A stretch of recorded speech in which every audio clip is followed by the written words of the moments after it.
Hello everyone. Today we have with us Mr. Ayush Jain, COO at International Maritime Business Academy, Dehradun. Welcome to College Dunia Podium, sir. Hi, thank you for having me here. Sure, sir. So why don't you introduce yourself onto our platform, sir? So, to tell you guys, I'm a serial entrepreneur. Before IMBA, I had started three more other companies which got acquired by different organizations around the world.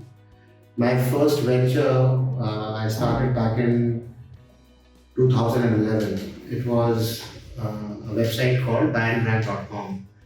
During that time, India hadn't really seen an e-commerce age. It was the nascent stage. E-commerce was in the nascent stages in India, and we were the first ones in India to develop a marketplace model, which is back in 2011 when no one had a marketplace model. So we started that company. We ran it for 3.5 years. Eventually, Urban Ladder acquired us in 2014. Post which, I started another company in Calgary, Canada, by the name of Dignity Solutions, which was into IoT and enterprise mobility. Ran it for about a year. We developed a lot of applications for Shell and Alberta Power.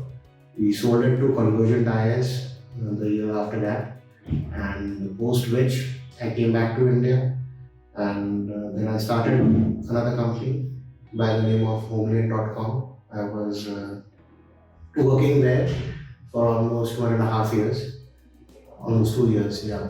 And it was a unique model. We were trying to disrupt the home interior industry in India. And today I'm proud to say that it is one of the largest, it is the largest home interior company in India right now. I left Homelane and I came back to Dehradun. I collaborated with Kunal. He came back from London. He had a fresh set of ideas, but the only problem that he was facing, he didn't know how to get along with them, like how to start it. And with my experience in starting businesses and sort of building them up, scaling them up, I told him, we can very well do this, and that's how IMBA came into existence. And when we started IMBA, it was just a 6-month certificate program that we were offering in maritime business. But slowly and gradually we saw, we along with the companies and the industry partners that we have, they saw the value that we were adding to the industry by providing this education to the students. So today we've been able to move away from that certificate program, and we're proud to say that we have 6 degree and undergraduate degree and postgraduate degree programs with us within the maritime trade, and we plan to now expand into real estate sector by coming up courses in real estate and in foreign trade, and hopefully we are trying to explore unique programs across different paradigms and focusing more on the employability and the skills of the students. Yeah. Thank you for the introduction, sir. So beginning with the questionnaire, you have held key positions throughout your professional career. What are the key factors that keep you connected with the education sector? See, one thing I believe is that education never stops. You're educating yourself day in day. Every day is a learning experience for everyone. I have worked across different industries from the very beginning.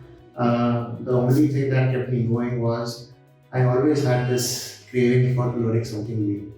So whenever my learning curve, sort of used to go towards the saturation point in an organization, I used to feel that, I cannot stay in an organization because there's nothing that organization was offering me.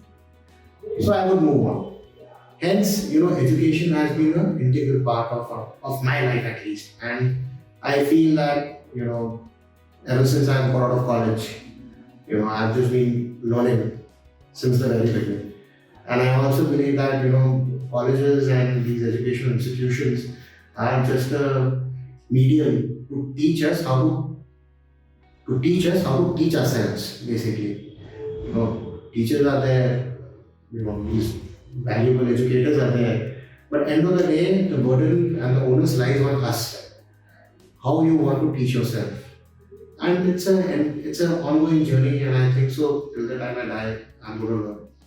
every moment we are learning something new.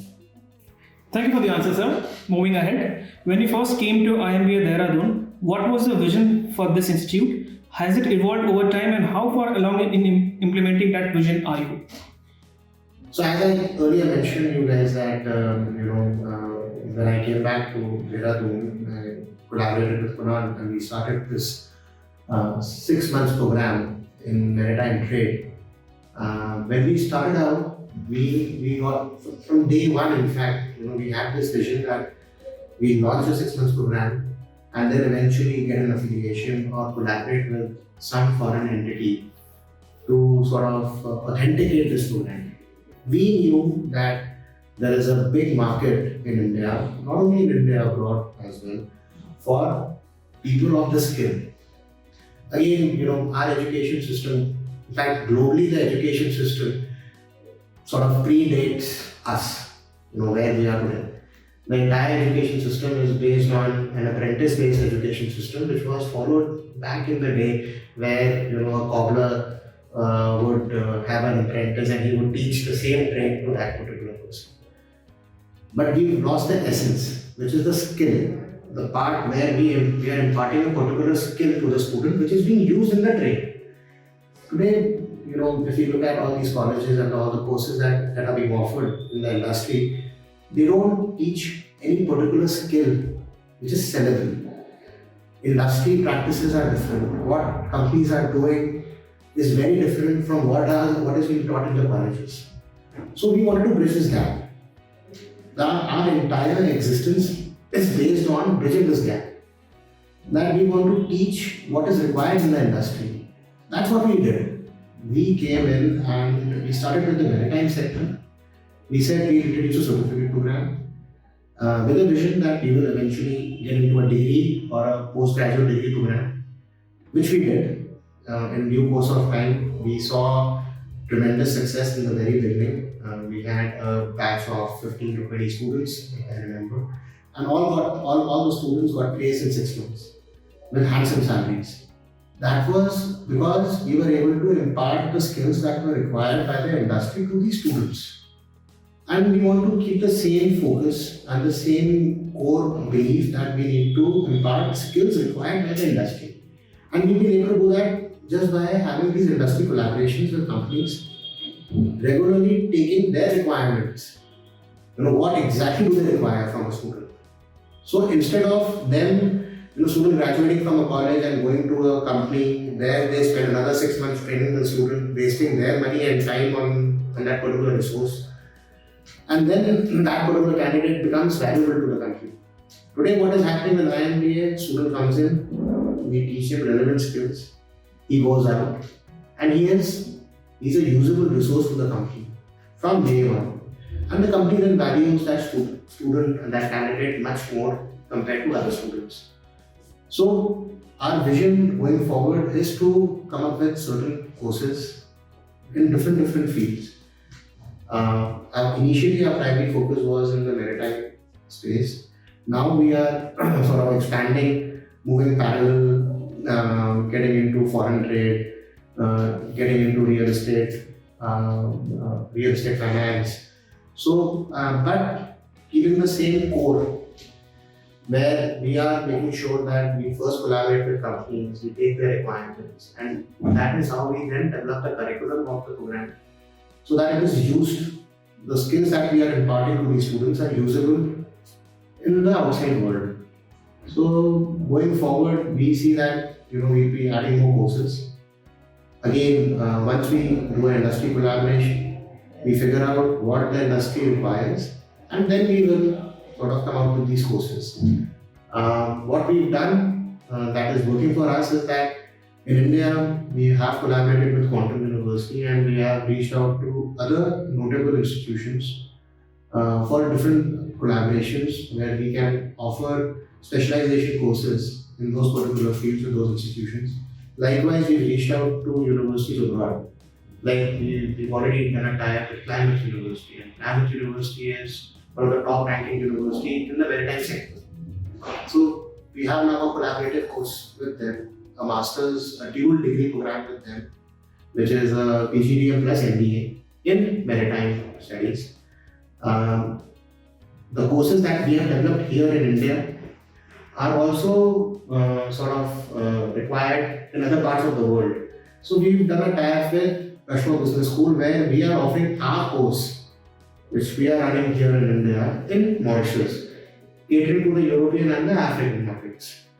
So going forward, what we are trying to do is we are trying to collaborate with other universities abroad and bring in those expertise in India and developing courses here, doing tie-ups with companies here, and making sure that our students are employable and they have the relevant skills that are required in the industry.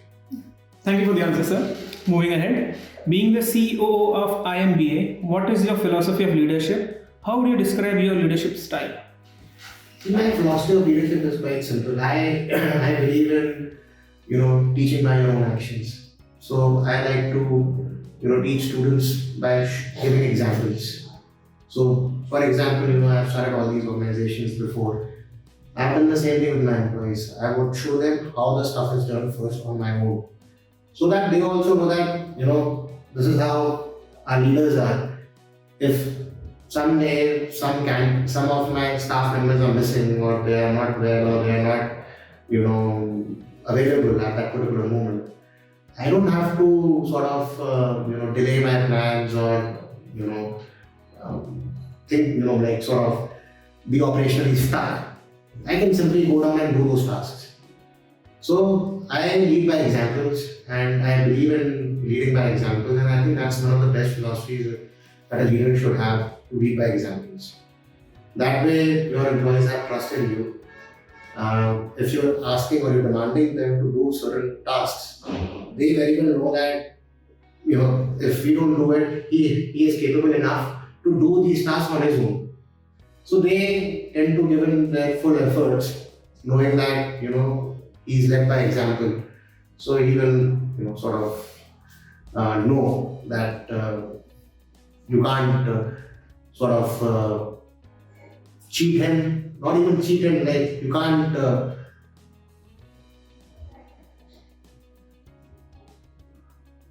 can't really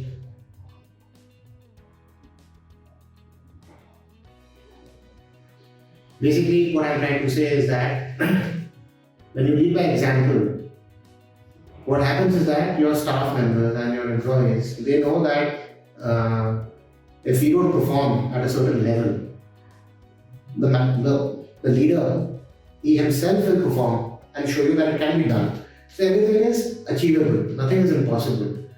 But once you have to show it by example. Certainly, sir, certainly.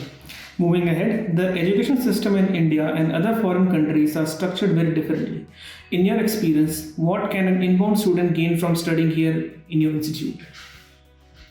Yeah, as I mentioned, if you look at the education, since I have myself been foreign educated and done my undergrad abroad, I see that there is a significant difference in the Indian education system and the education system abroad. Again, as I mentioned earlier, the education system abroad is on a very practical and a skill-based level, where you don't depend on theoretical knowledge. There you have to do things hands-on. So and they teach you what is required in the industry. So your employability increases. As I mentioned earlier, that is the same thing that we are trying to do with IMBA. We are offering courses where we, in collaboration with industry partners, so we know exactly what is required by the industry, and we are teaching exactly those things to the students, so that their employability is also high. That is what we are exactly doing. What we saw in the West is working for people there and the companies there. The same thing we are trying to do it here. And likewise, we are having this collaboration that I mentioned earlier with these foreign universities to get those same practices in India and offer it here to the Indian students. Thank you, sir. Thank you for the answer. Moving ahead, any insight into how your institute could be more welcoming to students of different economic backgrounds or races?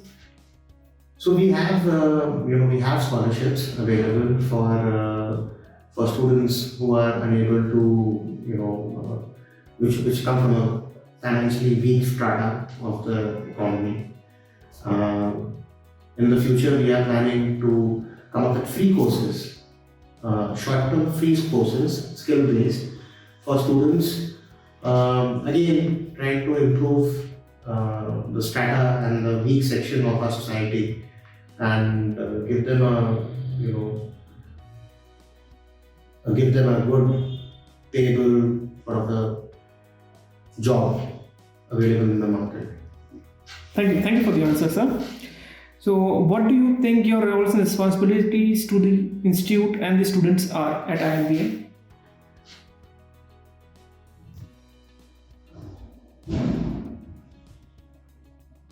So my role at IMBA is very different from a typical chief operating officer that you would find in any other institution. I like to be behind things, in the sense that I'm sort of a fail-safe mechanism at IMBA. I make sure that things don't break. I make sure that things don't, things function properly. Processes are made clear, followed. So my job at IMBA is more of making sure that things are operational.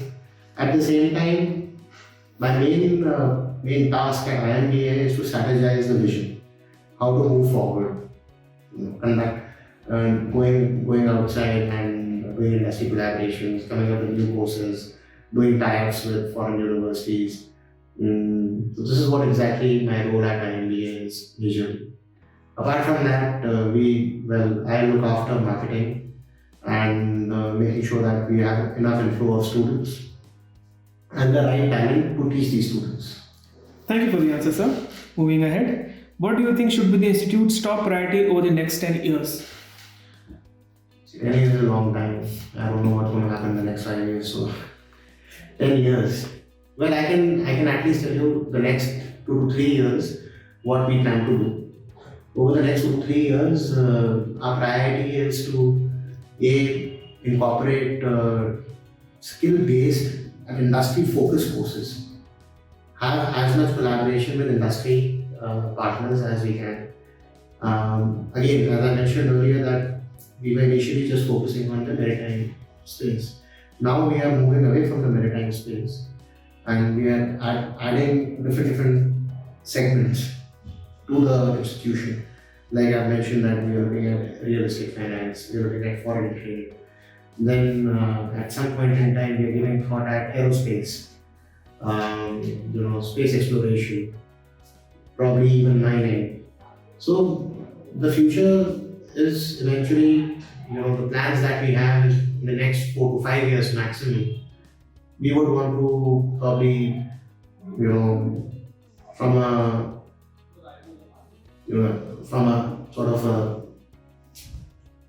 educational company, we want to probably move into a sort of a university sort of a setting where we can, we have the ability and the freedom to add courses as per our will.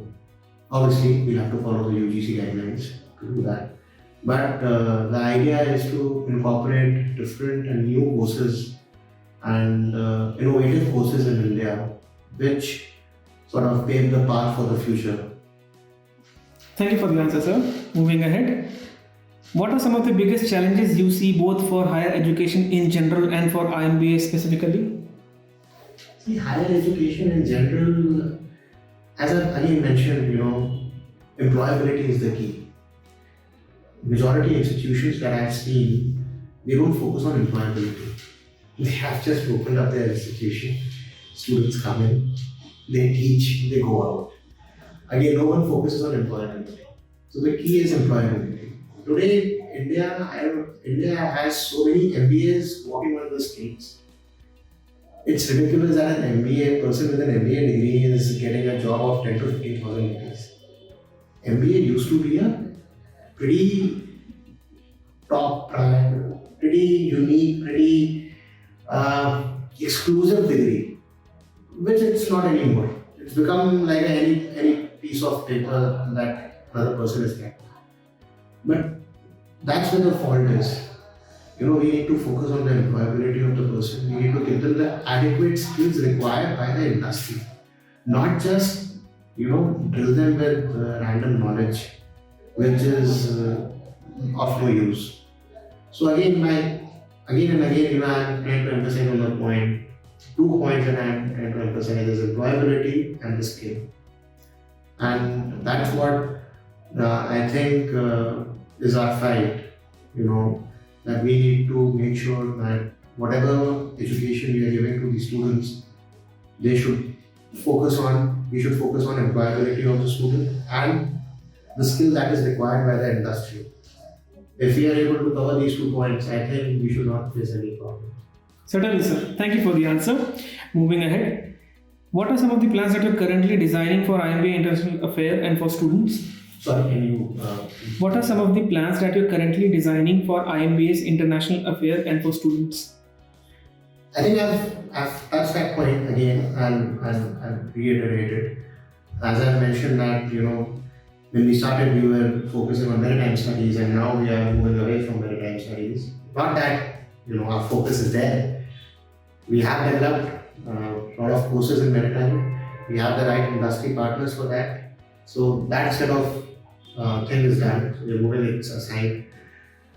Now we are developing courses in the field of real estate finance. Like we are planning to come out with a postgraduate diploma in real estate finance. Then we are planning to come out with courses in foreign trade, international affairs. Probably in the future, we might look at touching courses in the power sector. But again, management level courses, not bachelor's or specialization technical level courses. And all these courses, if we come out with, they will be in collaboration with some industry partner. We are not going to come out, with courses which are just blank check courses where there are no industry collaborations and we are not imparting any skill-based education there. So our main focus will be on, imparting skill-based industry collaborative courses. Thank you for the answer, sir. My next question would be, how do you tend to establish a healthy relation and environment in your institute? We eat together. No, I'm just joking. So, we do. So all my staff members and my partners, we have a very healthy relationship. We go on outings. We have these team building exercises on a regular basis. Every month, we do these treks and other team building exercises. We have parties. We all dine together, and not only that, we have the common courtesy to make sure that everything with their personal lives are also going very well. If there are some issues or any issue with any staff member, they are free to come to us and have a word with either me or Kunal. And that's how we are able to, maintain a sort of a healthy relationship with all our staff members and keep them motivated at the same time. Thank you for the answer, sir. My last question would be, any suggestions you would like to give to the current youth and aspiring students?